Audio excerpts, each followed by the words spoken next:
Luto tayo guys ng tinulang malasugi.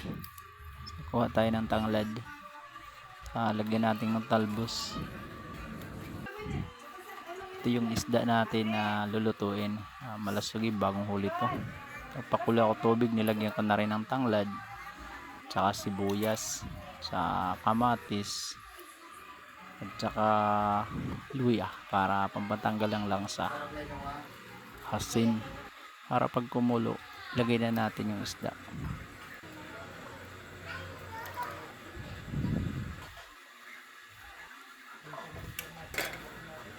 Mabilis ang luto lang ito mga lods.